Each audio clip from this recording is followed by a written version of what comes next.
स्वागत है आपका एपिसोड नंबर 3 में। आज का हमारा जो डिफरेंट टॉपिक है दैट इज MLD। शायद आप लोगों में से बहुत लोगों ने नहीं सुना होगा, शायद मैं गलत नहीं और कहूं तो किसी ने नहीं सुना होगा। Rarest form of neurological condition that is MLD। हाँ, ये कल तक शायद मैंने भी नहीं सुना था, but during my internship period Fortis hospital में I came to know a disease that is called as MLD, metachromatic leukodystrophy. This is the condition, metachromatic leukodystrophy. So what happens in MLD?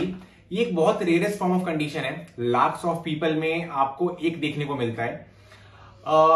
It is a rare form of lysosomal storage disease, rarest form of lysosomal storage disease. What happen in this कि हमारी एक gene होती है that is ARSA gene, उसमें होती है mutation and that ARSA gene is responsible to code for aryl sulfatase A। मतलब जो ARSA जीन है वो हमारी अराइल सल्फाटेज A को कोड करती है। अब इसका काम क्या है, तो अराइल सल्फाटाइज A जो है वो हमारे एक फैट होती है दैट इज कॉल्ड एज सल्फाटाइड, उसको ब्रेक करने का काम करती है। अब क्योंकि म्यूटेशन हो चुका है हमारे ARSA जीन में, तो वो सही से कोड नहीं कर पा रही है किसको, अराइल सल्फाटाइज A को। तो अब क्या हो रहा है कि जो सल्फाटाइड है वो ब्रेक नहीं हो रहा, तो इनकी डिपोजिशन हमारे नर्व सेल्स में होने लगती है। स्वान सेल्स कह लो, ओलिगोडेंड्रोसाइट्स कह लो, इनमें डिपोजिशन होने लगती है। अब क्या होता है, क्योंकि अब इनकी डिपोजिशन हो रही है तो इनकी डिपोजिशन के कारण जो कंडक्शन होता है एक तो वो हैम्पर करता है, और धीरे धीरे सल्फाटाइड के डिपोजिशन के कारण जो स्वान सेल्स हैं या जो ओलिगोडेंड्रोसाइट जो प्रोड्यूस कर रहे हैं उनकी डीजेनरेशन स्टार्ट होने लगती है। अब ऑब्वियसली बात है, उनकी डीजेनरेशन हो रही है तो हमारा साल्टेटरी कंडक्शन इफेक्ट होगा, हमारा कंडक्शन स्पीड स्लो होगा, there will be problem in conduction of information from brain to muscle and vice versa. Okay, then we will move.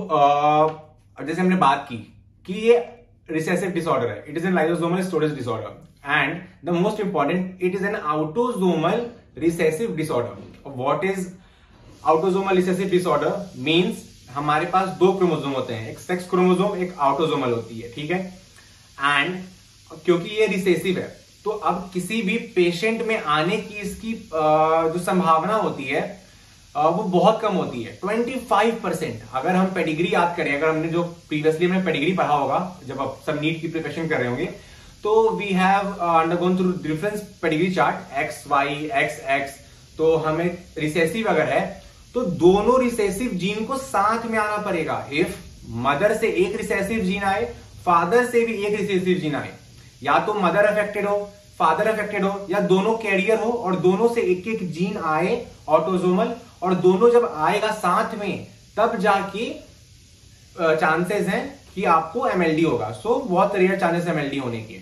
आप और क्या रीजन हो सकता है, एक तो हमने पढ़ा ARSA जीन रिस्पॉन्सिबल हो सकता है। The second is PSAP gene.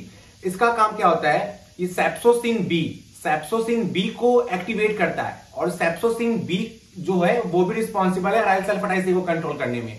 अगर PSAP में भी अफेक्ट आएगा तो ये जीन भी आपके सेप्सोसिन बी को एक्टिवेट नहीं कर पाएगा, एंड अगर सेप्सोसिन बी एक्टिवेट नहीं हो रहा है तो same problem aryl sulfatase A की एक्टिविटी प्रॉपर नहीं हो पाएगी, और जो हमारा फैट है वो ब्रेकडाउन नहीं होगा और नर्व सेल में एक्यूमुलेट होना स्टार्ट हो जाएगा। अब देखो, अब क्या बात है ना कि जो सल्फाटाइड है, सेल्स जो होते हैं हमारे नर्व सेल्स जो होते हैं वो सल्फाटाइड को रिसाइकल नहीं कर सकते हैं, और हमारा अराइल सल्फाटाइज A तो काम नहीं कर रहा, कोड नहीं हो पा रहा। तो क्या प्रॉब्लम आएगी कि जो सल्फाटाइड है आपकी, जो फैट जो एक्यूमुलेट हो रहा है वो सेल रिसाइकल नहीं कर पाता, तो एक्यूमुलेट होता जाएगा, और उससे क्या होगा, डीमाइलिनेशन स्टार्ट हो जाएगी आपके न्यूरॉन्स की। अब देखो, अब क्या होता है, जो वो धीरे धीरे इंट्रासेलुलर ग्रेन्यूल्स के फॉर्म में डिपोजिशन स्टार्ट होती है। अब क्या होता है, जब इसको माइक्रोस्कोप में देखोगे, स्टेनिंग करोगे तो ये अलग सा दिखता है, इसलिए इसको मेटाक्रोमैटिक बोल रहे हैं due to staining properties.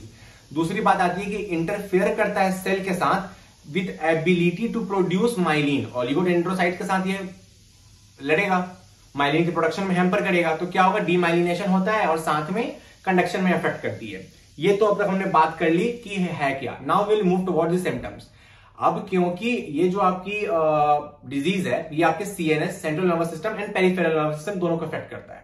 So moving towards symptoms, the symptoms will be peripheral neuropathy, it will be reduction in the deep tendon reflexes, there will be visual disturbance, There will be difficulty in speech, ataxia, difficulty in swallowing, behavior changes, seizures, personality changes. These are some of the main symptoms which the patient faces while going through this disease. अब हम बात करें तो इसके 3 forms हैं, late infantile, the juvenile and the adolescent. So the late infantile start from the 0 to 3 years.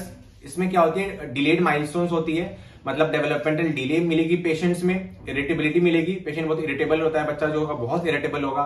Second आता है juvenile, 4 से एडोलसेंट तक.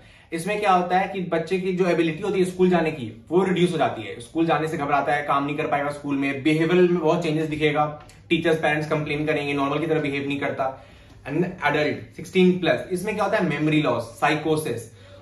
तो हमने 3 डिफरेंट फॉर्म के बात की, ये जो late infantile, juvenile and adult. But इन तीनों में जो कॉमन हमें मिलेगा वो क्या कॉमन मिलता है, blindness, paralysis, unresponsiveness, ataxia, dementia, साइकोसिस. ये जो है कॉमन सिम्टम है जो सारे एज में आपको देखने को मिलेंगे. अब सिम्टम्स के बाद हम बात करते हैं डायग्नोसिस की. अब इसकी डायग्नोसिस थोड़ी डिफिकल्ट होती है to find out because it is not some usual symptoms. इसके सिम्टम्स जो है बाकी बहुत कॉमन है, जो बाकी आपको न्यूरोलॉजिकल कंडीशंस में दिखते हैं. So how you can differentiate diagnose it from others. मैं आपको एक रियल लाइफ इंसिडेंट भी बताऊंगा इस पेशेंट केस से related. So first let's talk about diagnosis. So पहला आता है ब्लड टेस्ट. अब ब्लड टेस्ट कराएंगे हम किस चीज के लिए, अराइल सल्फाटाइज ए एंजाइम की एक्टिविटी को देखेंगे, एक्टिविटी WBC की देखेंगे, इससे हमें पता चलेगा. दूसरा आता है यूरिन सल्फाटाइड लेवल्स को चेक करेंगे, यूरिन सल्फाटाइड लेवल को चेक करेंगे, इससे भी सल्फाटाइड की ब्रेकडाउन हो रही है नहीं हो रही है, एक्यूमुलेशन हो रहा पता चल जाएगा इनहेंस लेवल से. The third is genetic testing. Genetic testing किसी करेंगे, ARSA और PSA जीन की, इन दोनों की करेंगे. The most important is brain MRI. अगर हम ब्रेन की MRI चेक करेंगे तो हमें एरिया ऑफ हाइपर सेंसिटिविटी देखेंगे. आपको मैं ऊपर यहां पे शो कर दूंगा, आपको दिखेगा ब्रेन में एरिया ऑफ हाइपर सेंसिटिविटी है. आपको व्हाइट रीजन दिखेंगे, जो हाइपर इंटेंस रीजन दिखेंगे आपको व्हाइट. तो आपको क्लिनिकली कोरिलेट करना पड़ेगा सिम्टम्स के साथ और इन्वेस्टिगेशन के साथ, तो एक अच्छी डायग्नोसिस बन पाएगी. अब अगर ट्रीटमेंट की बात करें तो we need group of people like neurologist जो सीरियस मैनेज करेंगे, अदर न्यूरोलॉजिकल सिम्टम्स को मैनेज करेंगे. वी नीड गैस्ट्रो टीम जो कि फीडिंग को मैनेज करेंगे, फीडिंग एक बड़ा इशू आता है. We need an occupational physical therapist जो उसकी एडियल्स को मैनेज करेंगे. अब हम बात करते हैं एसिम्टोमेटिक और माइल्ड सिम्टोमेटिक. अगर MLD है, एसिम्टोमेटिक है या माइल्ड सिम्टम्स है, तो इसको हम कैसे ट्रीट करेंगे. We can do the we call as hematopoietic stem cell therapy या ट्रांसप्लांटेशन, मतलब स्टेम सेल ट्रांसप्लांटेशन करते हैं हम. इसमें क्या करता है कि जो डिजीज की प्रोग्रेशन है उसको स्लो डाउन कर देता है, डिजीज के प्रोग्रेशन को स्लो डाउन करता है. So this is called hematopoietic stem cell transplantation. अब अगर मैं बात करूं आपसे एक केस के बारे में. सो while I was an intern in hospital, I have seen a patient जिसको MLD थी. सो मेरा काम क्या था, उन पेशेंट की वॉकिंग कराना, उनकी एडियल्स का ध्यान रखना एंड उनके डिजीज के प्रोग्रेशन पे नजर रखना. सो वो ICU में थे एंड मैं मॉर्निंग में उनकी वॉकिंग कराने के लिए जाता था. So what patient presents with that when I asked him to stand up and walk. So in the initial times वो खड़े होते थे, उनके दोनों पैर सेम लेवल पे होते थे. He took his first step, then I ask him to bring the other leg in front. So what his mind thinks ना कि उनका जो पैर है, मतलब जो पैर एक पैर उन्होंने आगे लिया, जो दूसरा पैर पीछे है. जब मैं उनको बोलता था कि आप उस पैर को आगे लेके आओ, so his mind think that कि वो पैर जो है उनके लेवल में आ चुका है, बट वो एक्चुअली वो पैर उनके लेवल में नहीं आया होता है. Then I used to ask him कि प्लीज सर आप अपने पैर को नीचे देखो, आपका पैर कहां है. फिर वो अपने पैर को नीचे देखते थे एंड ही यूज्ड टू, ओ मेरा पैर तो पीछे ही है. फिर वो उस पैर को आगे लेके आते थे. बट ये इतना सिंपल नहीं होता था बिकॉज पेशेंट स्पीच में प्रॉब्लम होती थी. तो कैसे करता था, वो ऐसे करेंगे, पैर को अगर आगे लाने को उनको बोलोगे तो ऐसे बोलेंगे, हाँ हाँ पैर आगे आगे आगे आगे, पैर आगे आगे आगे आ गया. आई यूज्ड टू से सर पैर आगे नहीं आया, नीचे देखो. वो नीचे देखते थे, सर पैर कहां है, पैर तो पीछे है. फिर मैं बोलूंगा तो पैर आगे लेके आओ, तो कैसे बोलेंगे, आ रहा आ रहा आ रहा आ रहा आ रहा आ रहा आ रहा आ रहा आ गया। सो फबल करते थे, वो धीरे से बोलना स्टार्ट करेंगे और फिर उसकी रिपीटेशंस बढ़ती जाएगी बढ़ती जाएगी बढ़ती जाएगी, बहुत हाई इंटेंसिटी में बोलने लगेंगे वो, आ रहा आ रहा आ रहा आ गया आ गया आगे आ गया। सो दैट मच डिफिकल्ट होता है पेशेंट को हैंडल करना। So this was all about a short brief for a rarest form of neurological condition, that is MLD. मैं होप करता हूं आपको समझ में आया होगा। कोई अगर दिक्कत हो, डाउट हो, feel free to reach me. मैं आपको अपना ईमेल आईडी, इंस्टाग्राम सब आपको ऊपर शो कर दूंगा, डिस्क्रिप्शन में भी डाल दूंगा। आप कमेंट कर सकते हैं, कमेंट करके मुझसे कोई क्वेश्चन पूछना हो या कोई क्वेरी हो या 1-to-1 आप चाहते हैं मुझसे बात करना, आप बात कर सकते हैं। एंड आप अगर कोई चाहते हैं कि न्यू कंडीशंस के बारे में, कोई न्यू डिजीज के बारे में रिलेटेड टू फिजियोथेरेपी, कोई भी टॉपिक, कुछ भी, anything you want me to clear, please comment down and I will surely bring that video again.